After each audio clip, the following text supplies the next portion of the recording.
Hai, kita lanjut pembahasan tentang brute force. Di video selanjutnya kita sudah membahas tentang pengertian kekuatan dan kelemahan brute force dan juga tentang algoritma brute force, beberapa algoritma brute force berdasarkan konsep yang terlibat.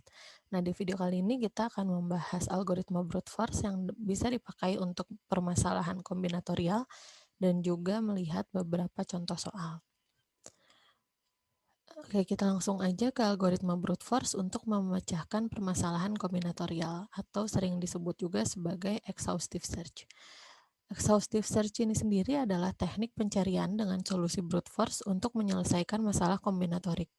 Biasanya, exhaustive search ini digunakan di antara objek-objek kombinatorik seperti permutasi, kombinasi, dan himpunan bagian dari suatu himpunan. Ini adalah langkah-langkah dalam metode exhaustive search. Intinya itu ada 3, yaitu kita enumerasi, evaluasi, dan pengumuman solusi terbaik. Jadi enumerasi itu maksudnya adalah kita melis semua kemungkinan solusi yang ada, tapi jangan lupa kita harus ngelis dengan cara yang sistematis. Ini untuk memastikan kalau kita tidak melupakan suatu solusi yang mungkin.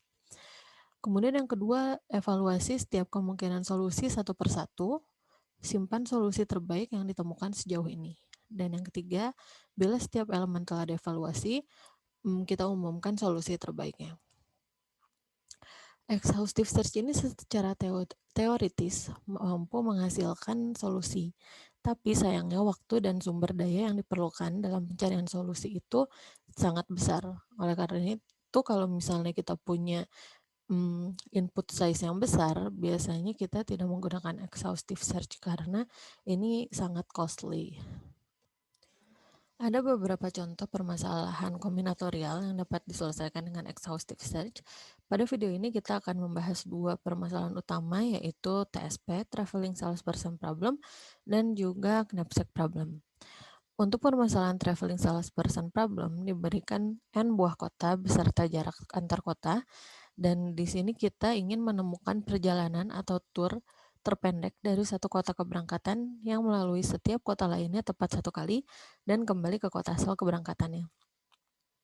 Atau mungkin kalian juga lebih mengenal kasus ini sebagai pencarian bobot minimum dari sirkuit Hamiltonian.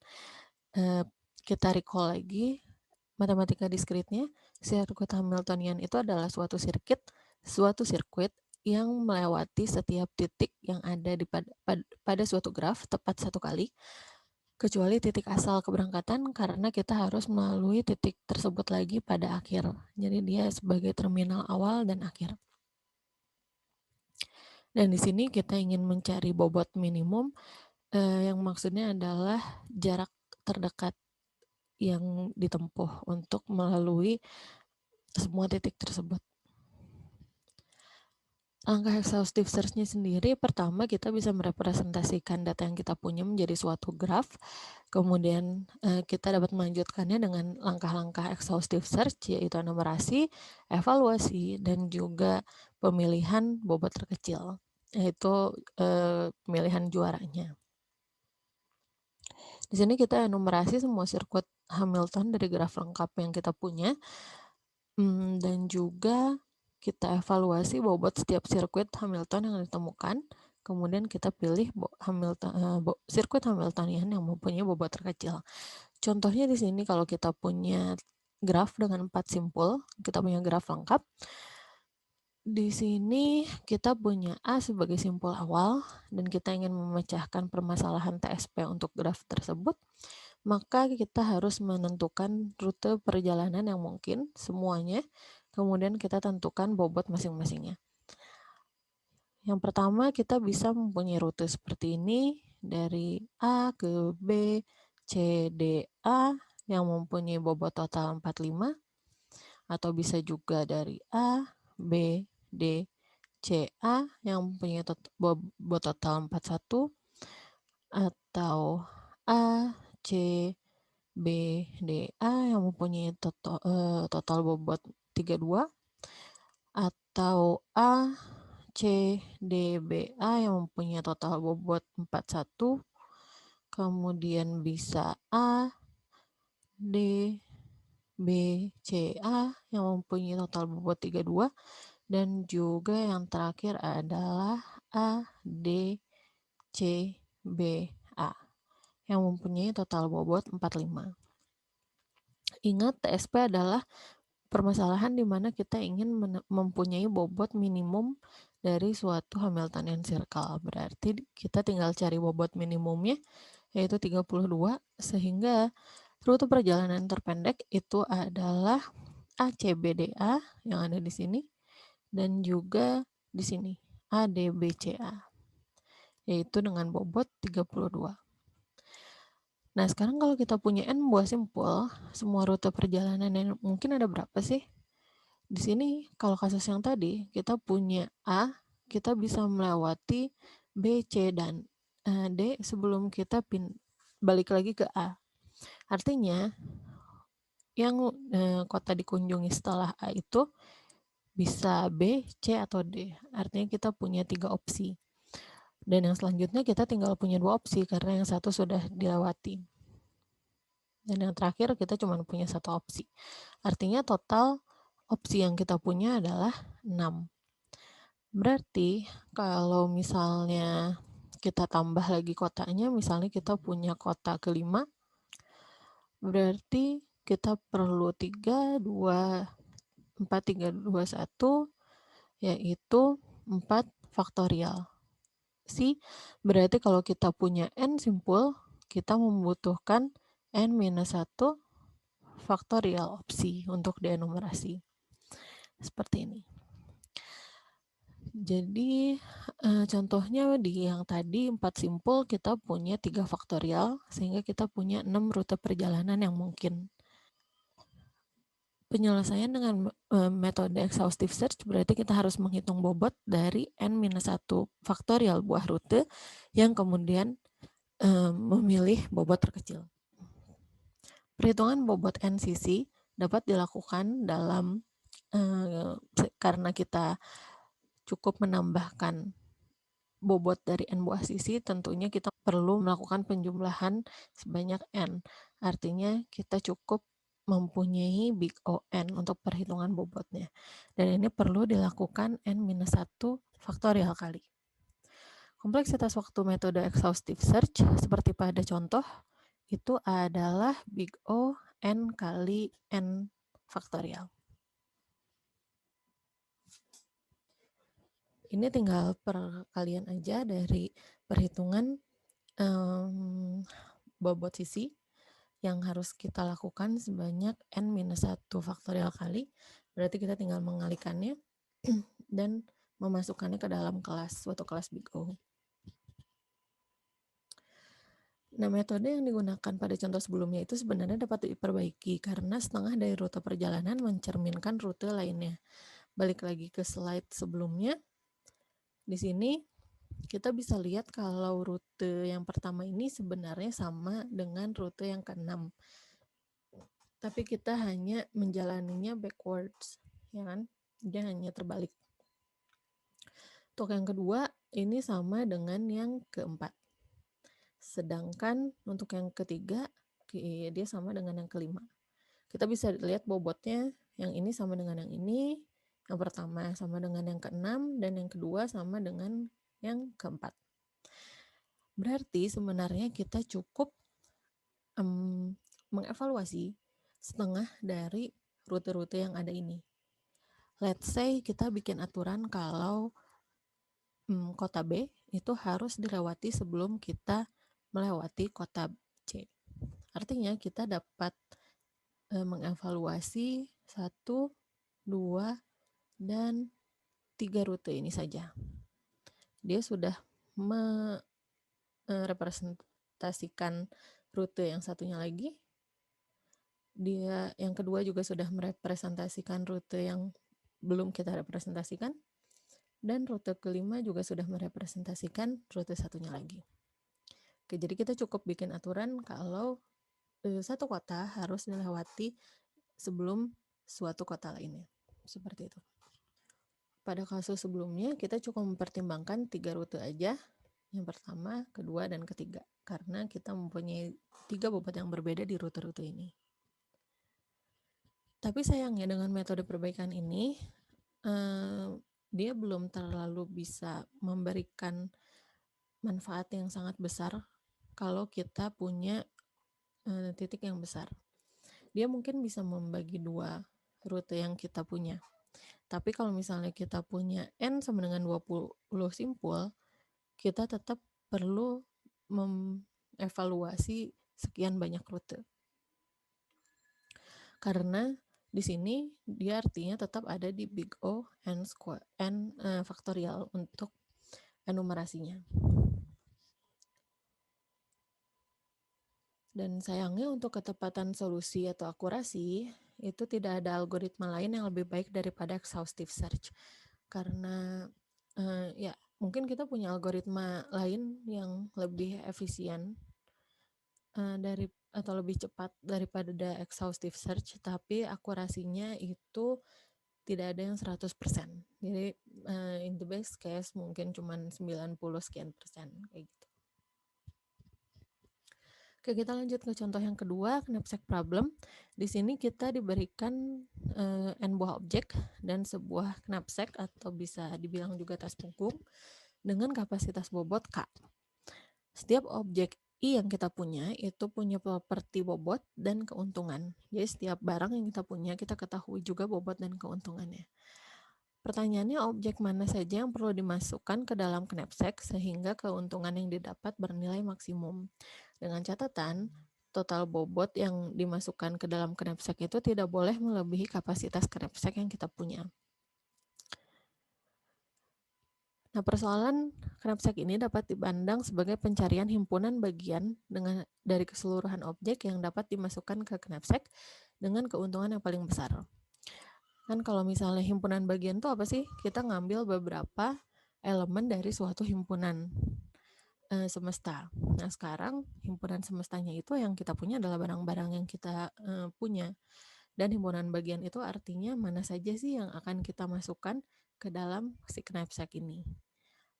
Jadi solusi persoalan itu dapat dinyatakan sebagai berikut, di mana kita punya suatu himpunan yang terdiri dari N anggota.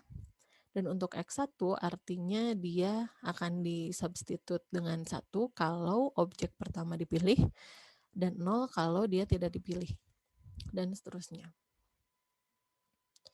Sehingga formulasi secara matematisnya itu seperti ini, kita ingin memaksimalkan fungsi yang kita punya di sini, dengan kendala atau constraint berat yang kita pilih itu tidak melebihi K. Jadi kita ingin memaksimalkan profit dari barang yang kita pilih, tapi beratnya tidak boleh melebihi K. Langkah exhaustive search-nya sama seperti exhaustive search secara general, kita perlu mengenumerasi, mengevaluasi, dan mendeklarasi hasil yang kita punya. Contohnya kita punya 4 buah objek dan knapsack dengan kapasitas bobot 16 dengan objeknya memiliki berat dan profit sebagai berikut. Untuk mencari solusinya kita dapat membuat tabel di mana yang pertama kita punya enumerasi list dari semua kemungkinan solusi. Kemudian untuk setiap kemungkinan solusi kita cari bobotnya dan kita cari keuntungannya juga. Kita mulai untuk himpunan bagian yang mungkin itu adalah seperti ini. Himpunan kosong artinya kita tidak memasukkan apapun ke dalam knapsack. Himpunan bagian seperti ini artinya kita hanya memasukkan barang pertama ke dalam knapsack hingga akhirnya himpunan bagian yang terakhir artinya kita memasukkan semua barang ke dalam knapsack. Untuk yang pertama, himpunan kosong artinya kita tidak memasukkan apapun ke dalam knapsack, artinya tidak ada bobot apapun yang masuk ke dalam knapsack dan juga tidak ada keuntungan apapun yang didapatkan. Kalau kita cuma ambil barang yang pertama, berarti bobot yang kita punya itu adalah 2 dan total keuntungannya itu adalah 20. Dan seterusnya juga kalau misalnya kita ambil barang ke-1 dan barang kedua, berarti total bobotnya adalah 2 ditambah 5 sehingga dia adalah 7, dan total profitnya adalah 20 ditambah 30, yaitu 50. Dan seterusnya, tapi ketika kita memiliki total bobot yang ada di atas kapasitas, yaitu 16, berarti kita bisa menyatakan kalau solusi tersebut tidak layak.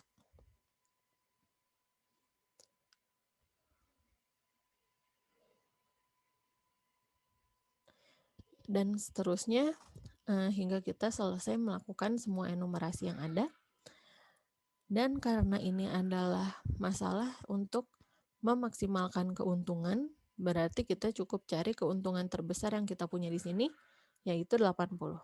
Artinya 80 ini adalah solusi di mana kita dapat dapat keuntungan 80 itu kalau kita mengambil barang 2 dan 3, di mana kita dapat menulis solusinya seperti ini. Artinya barang ke-1 tidak kita bawa, barang kedua kita bawa, barang ketiga kita bawa, dan barang keempat tidak kita bawa.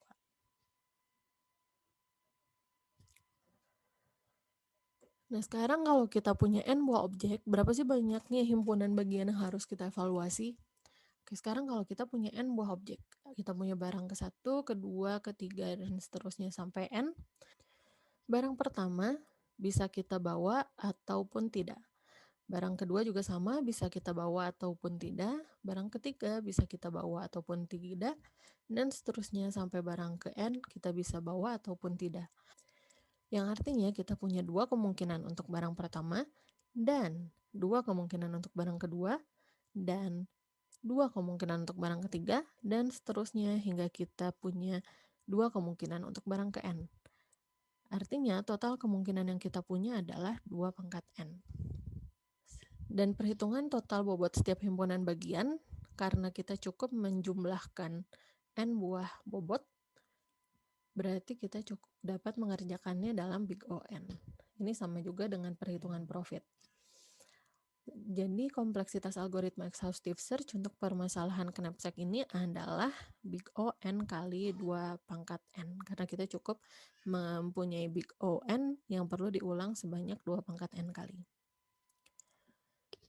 TSP dan knapsack problem ini adalah contoh persoalan eksponensial di mana keduanya digolongkan sebagai persoalan non-deterministik polinomial, di mana belum ada algoritma deterministik yang dapat menyelesaikan kedua masalah tersebut dalam waktu polinomial.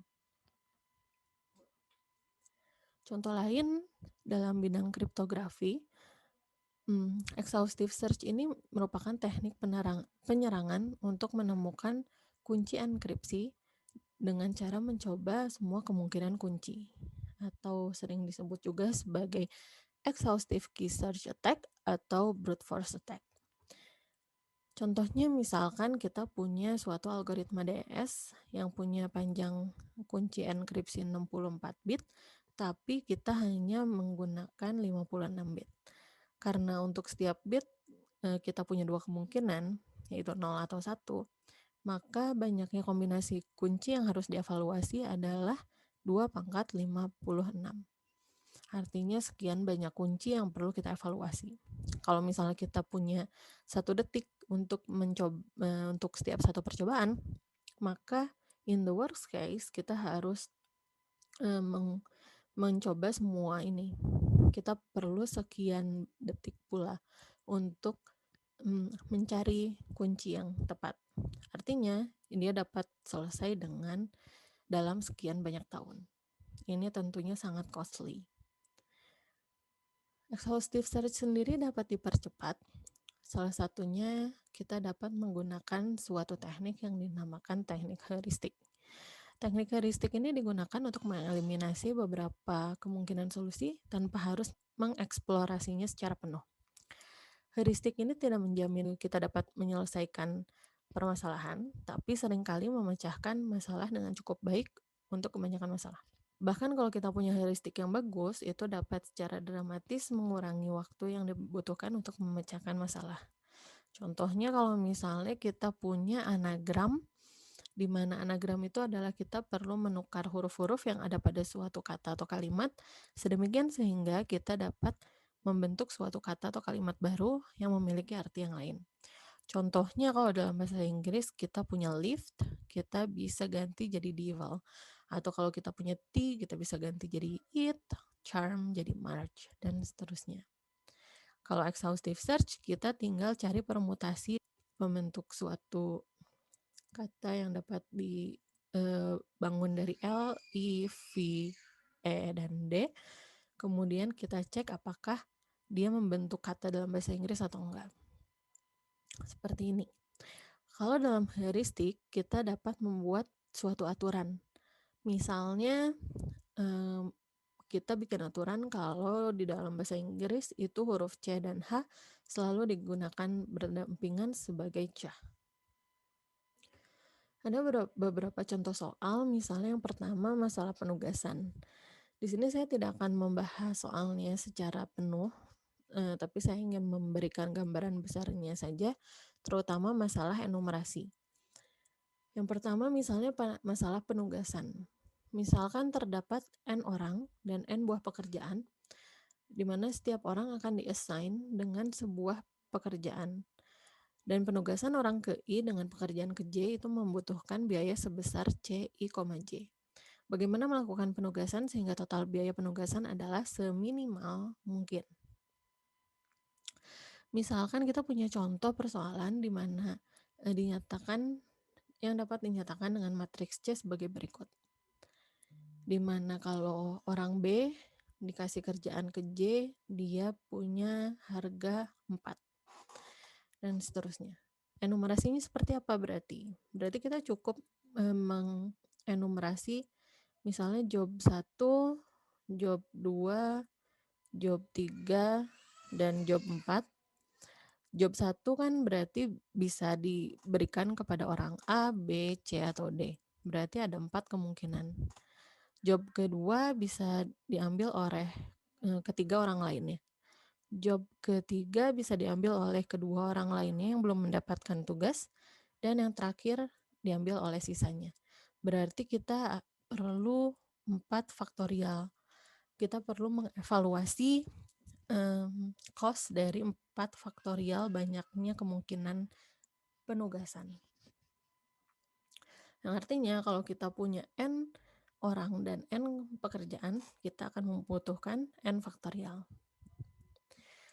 Selanjutnya masalah partisi, di mana di sini diberikan N buah bilangan bulat positif dan kita ingin membagi dua himpunan bilangan tersebut sebagai dua himpunan bagian yang disjoin. Artinya tidak ada anggota yang sama di dua kehimpunan tersebut, sehingga setiap bagian mempunyai jumlah nilai yang sama. Dengan catatan, masalah ini tidak selalu mempunyai solusi. Contohnya kalau kita diberikan N sama dengan 6 buah bilangan seperti ini, kita sebenarnya dapat membagi 2 menjadi 3, 8, 1, dan 4, 6, 2. Yang masing-masing jumlahnya adalah 12. Jadi yang penting di sini adalah value yang ada di dalamnya. Jadi salah satu kemungkinan jawabannya misalnya kita punya himpunan kosong untuk partisi pertama dan otomatis sisanya masuk ke partisi kedua. Ini salah satu kemungkinan solusi. Kemungkinan solusinya kita punya satu item atau satu angka di partisi pertama, yang artinya di partisi keduanya kita mempunyai sisanya. Atau mungkin kita punya dua barang misalnya 1,2 di partisi pertama, berarti sisanya itu ada di partisi kedua, dan seterusnya. Berarti sebenarnya kita dapat memandang ini sebagai permasalahan dalam mencari pasangan partisi, pasangan subset. Di mana subsetnya sendiri kita tahu dari masalah knapsack kita bisa mempunyai 2 pangkat N banyaknya subset yang mungkin.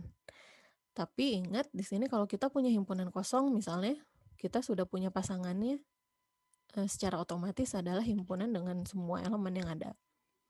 Artinya karena kita dapat menemukan pasangannya setelah kita menemukan salah satu partisinya, kita dapat membagi 2 semua solusi tersebut. Karena setiap himpunan bilangan punya pasangannya sendiri. Oke, seperti itu. Kemudian yang terakhir adalah bujur sangkar ajaib atau sering disebut juga sebagai magic square. Ini adalah pengaturan n buah bilangan dari 1 hingga n square di dalam bujur sangkar yang berukuran n kali n, sedemikian sehingga jumlah nilai setiap kolom, baris, dan diagonal sama. Contohnya kalau misalnya kita punya n sama dengan 3, kita dapat mengaturnya seperti ini, sedemikian sehingga kalau kalian jumlahkan setiap kolom, juga setiap baris, dan juga diagonalnya itu adalah sama. Oke, nah sekarang berapa banyak sih pengaturan yang mungkin? Let's say kalau saya punya n sama dengan 3, berarti banyaknya kemungkinan bilangan yang dapat dimasukkan ke sini itu adalah 9. Selanjutnya karena kita sudah memasukkan 1, ada 8 kemungkinan. Selanjutnya ada 7, 6, 5, 4, 3, 2, 1, sehingga total kemungkinan yang kita punya adalah 9 faktorial. Kalau kita punya order n, artinya banyaknya kemungkinan itu adalah seperti ini. Ya, untuk video kali ini demikian saja. Ini adalah referensi yang dapat dipakai untuk mendalami lebih lanjut tentang permasalahan kombinatorial dalam brute force.